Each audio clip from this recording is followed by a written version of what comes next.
ngayon first time ko lang makasakay ng aeroplano. Ngayon ko lang ma-experience yung kung paano talaga sumakay sa aeroplano at kung ano yung mararamdaman mo pag nasa ipapawid ka na. Kasi sa Ferris wheel takot ako eh. Dito sa aeroplano di ko alam kung ano yung ma-experience ko. Kasi ngayon lang talaga sa edad kong 40, ngayon ko lang maranasan. Kung hindi pa nagkaroon ng pandemya at di ako uwi ng probinsya namin, hindi ako makasakay ng aeroplano guys. Kaya tingnan natin kung anong mangyayari sa atin mamaya. Guys, nandito po sa Philippine Airlines na kalimutan papunta ko kasi sa natitira sa sa taas. Magagandang tanawin sa Ladies and gentlemen, for safety and comfort, please keep your seatbelts fastened whenever seated. This is a non-smoking flight. Smoking, charging, and use of e-cigarettes are not allowed. Tampering with the laboratory smoke detector is strictly prohibited. Please be mindful of the contents is etiquette. Keep your face mask and face shield on during the flight and properly disposing used dishes and masks. Thank you.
Masarap pala magsakay ng aeroplano.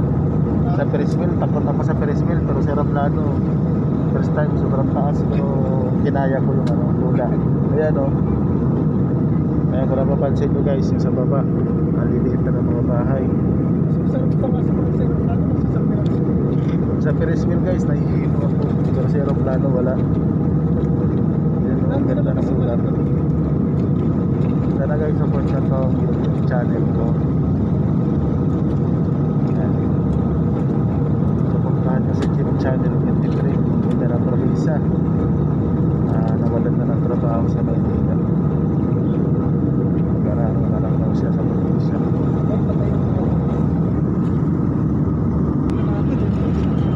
Yan guys, yan mapalapit sa taas na kami, sobrang taas na para wala ka na makita sa baba. Ayan o,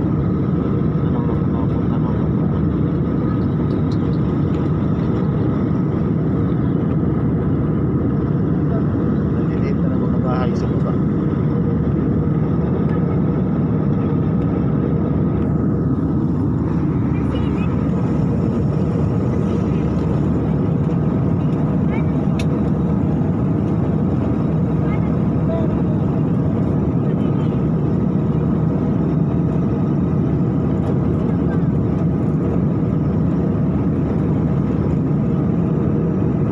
Ladies and gentlemen, the fasten seatbelt sign is on and we are anticipating air turbulence. For safety, please remain seated with your seatbelt securely fastened. Tayo po ay makakaranas ng air turbulence para sa inyong kaligtasan, manatiling nakaupo at nakakabit ang inyong mga seatbelt. Maraming salamat po.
malapit na kami sa amin.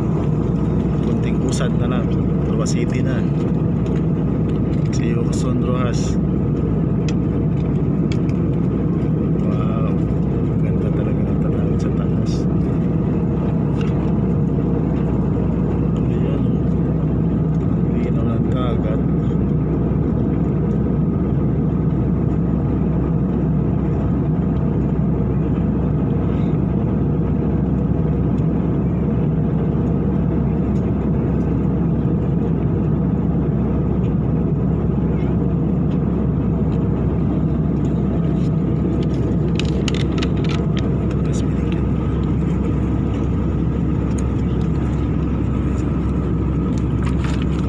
Good afternoon, ladies and gentlemen. Flight 80 Captain speaking. I'd like to welcome you aboard Flight 2207 bound for Rojas. Just a quick update on flight. We now 130 miles to our destination, maintaining our sign altitude 27,000 feet. About 4 minutes, we'll begin our initial descent, traffic and weather permitting. We should be on the ground at 3:50 this afternoon. Time check now, peak readings 23 points. Weather is generally pretty good, but there is some isolated clouds as we approach Rojas. At this point, I'd like to remind you Salamat sa Panginoon. to have your seatbelts in if possible, especially during our descent, as it might be a little bit bumpy. Sabi pa, Weather at our destination, temperature from 32 degrees, wind coming from the north around 10 knots. We'll be using runway 32 for landing. On behalf of the flight deck and our cabin crew, I say thank you for choosing to fly with us, and we hope you choose to fly with us again next time you travel. Thanks very much.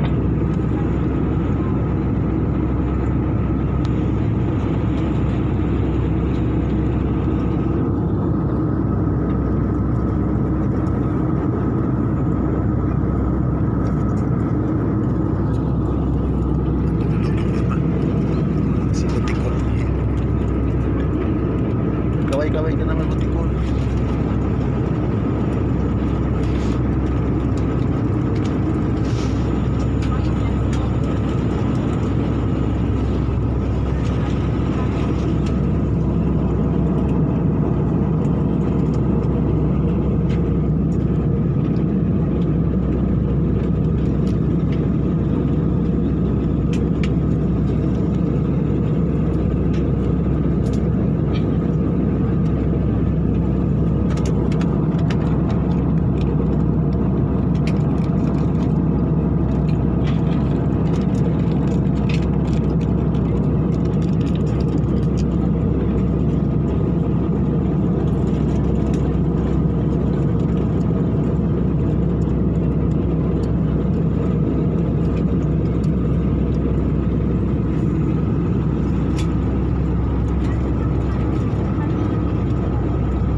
Dito na kami sa Roa City Airport.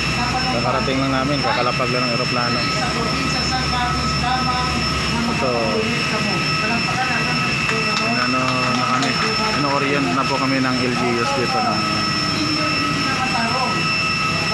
Roa City. Gahulat kami kamon nga sugat kung ano oras maabot. Okay.